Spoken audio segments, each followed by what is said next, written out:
The story of the movie starts with a person named Mykola. Mykola is a math and physics teacher in a Ukrainian school. And in the morning Mykola goes to school and says goodbye to his wife, Nastia. And his wife is pregnant and close to giving birth. Mykola and Nastia lived in a rural town, away from the city noise. And they were in this village and there is no one near them. Mykola goes to school by bicycle, and then he arrives at the school and enters the teacher's room. He hears the news that there are occupying forces that have begun to enter Ukraine, and that the Ukrainian president fled the country with his family. And the occupying forces began to control the areas and kill the people in these areas. Here we see Mykola in the classroom teaching the students. Mykola was a very diligent teacher. He was keen to teach the students well. Now we get to know one of the students whose name is Ivan. Ivan was a lazy student who had no interest in his studies. Most of the time he harasses Mykola. He is also a rebellious student and hates Mykola very much. On the second day, as usual,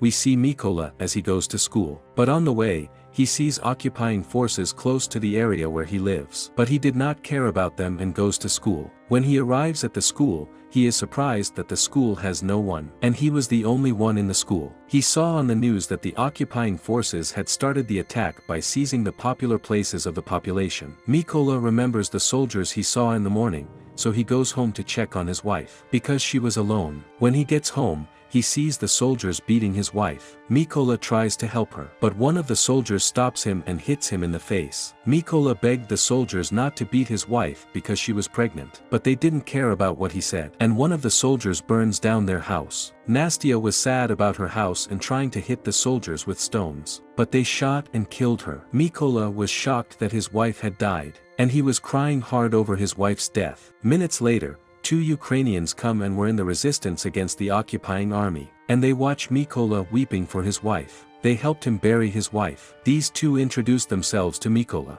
so Mykola decided to go with them. Then they arrive at the military camp. Mykola meets the military commander at the military camp, and he asks them to join them because he wants to kill those who occupied their country and also to take revenge for his wife. But the military commander was suspicious of Mykola and thought he was a spy. But Mykola insists on joining them and manages to convince the leader to join them. Already Mykola joined them, and he was training with soldiers. But he had difficulty with the exercises because he is a peaceful civilian person. But because of his anger, he decided to endure in order to avenge his wife's death. Mykola was trying to practice disassembling the weapon, but he finds it difficult to disassemble the weapon. Then a girl comes to him and helps him, and she teaches him to disassemble and reassemble the weapon.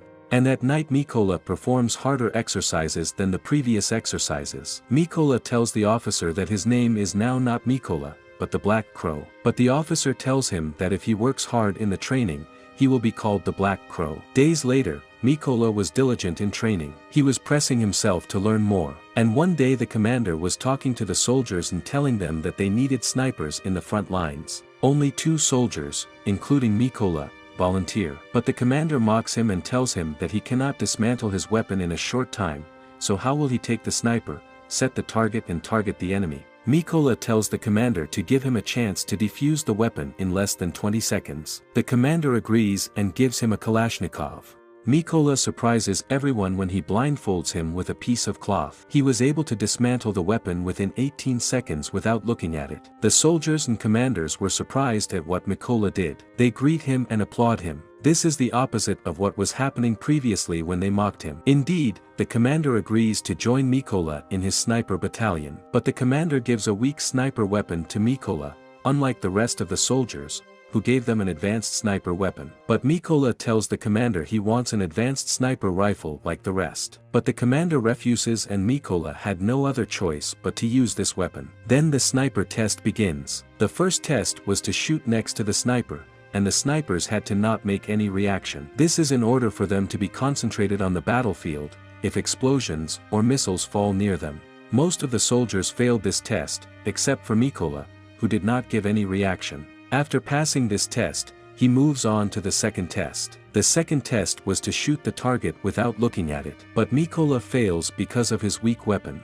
Mykola watched the soldiers take a math class for snipers. Mykola impresses the officer with his intelligence and knowledge in mathematics. because he was able to solve any mathematical equation faster than the rest of the soldiers. This was because he was a former mathematics teacher. Then he passes the sniping test and is ready to go to the battlefield. And then we see an officer named Corner. He gives a task to Mikola. His mission was for Mikola to go with snipers to a checkpoint for the occupying forces. And every sniper has his own target. And when they want to carry out the mission, they see a car with a Ukrainian family in it. The commander orders the snipers not to fire any bullets. After that, the occupying soldier stops the car and asks them for their passports. They give passports, but the soldier takes the passports and does not give them to them. The Ukrainian person was trying to retrieve their passports. However, the occupying soldier beats him and his wife. Then he shoots them.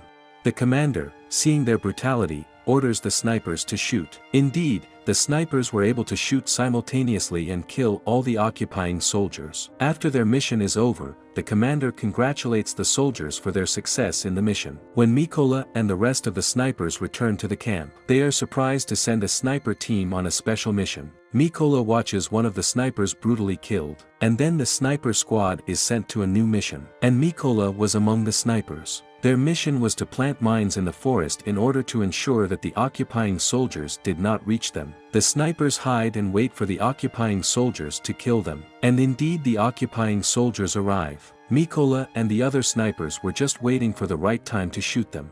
Mikola is surprised by the student Ivan's presence with the occupying soldiers. He knows that Ivan has betrayed the country. One of the occupying soldiers presses on the mine, and the mine detonates, killing all the occupying soldiers, including Ivan. They succeed in their mission, but Mikola grieves for Ivan, despite his betrayal of his country. We see Mikola at the break with Officer Corner. Officer Corner gives his family's photo to Mikola for him to see. Mikola views his photos of Officer Corner's family. Officer Corner tells Mikola that his daughters don't know what his job is, and he told his wife not to tell them about the nature of his job. On the next day, the sniper battalion will be on the borders of an area that the occupying forces will invade. Mikola was at a location when suddenly he saw the person who killed his wife. He was angry and couldn't take it anymore. So he asks permission from Officer Corner to kill the person who killed his wife. But the officer does not agree, because if he kills the soldier, their location will be exposed. Mikola asks permission again, but the officer refuses too. But Mikola could not bear to see his wife's murderer, so he decided to shoot and kill him.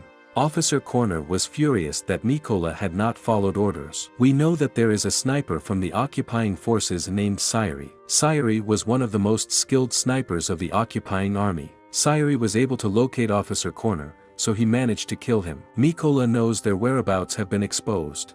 So Mikola pulled out the officer's body and protected himself through the corpse. But suddenly the missiles bombed the place. Mikola was trying to protect himself from the sniper and the rocket fire. He managed to escape and hide in a trench. Then Mikola returns to the military camp. He was blaming himself for causing Officer Corner's death. And Mikola decides to take revenge on the sniper Sayuri.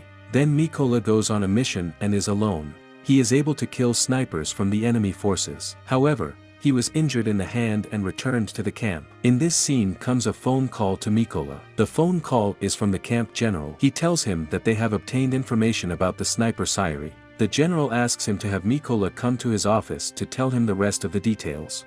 Mikola heads off to meet the general. When Mikola arrives, the general is meeting with the soldiers, and he gives them information about the sniper Sayuri. And he tells them that the sniper Sayuri is a person to be reckoned with. And he tells them that the sniper Sayuri managed to kill 5 snipers very quickly, without revealing his location. He tells them that Sayuri managed to kill 3 soldiers equipped with heavy weapons. And the soldiers were unable to fire any bullets, because they did not know the whereabouts of the sniper Sayuri. The general had little information about the presence of the sniper Sayuri. And he tells them that Sayuri never changes his place. One of the soldiers gives an idea to the general and tells him to plant mines where Sayuri is. But the general rejects this idea. He tells them that Sayuri is not stupid enough to let the mines be planted without killing them. And the general asks Mikola to explain the danger of this sniper to the soldiers, because Mikola is the only person who was able to confront this sniper. Mikola starts talking and says that there is a chlorine factory near where the sniper Sayuri is.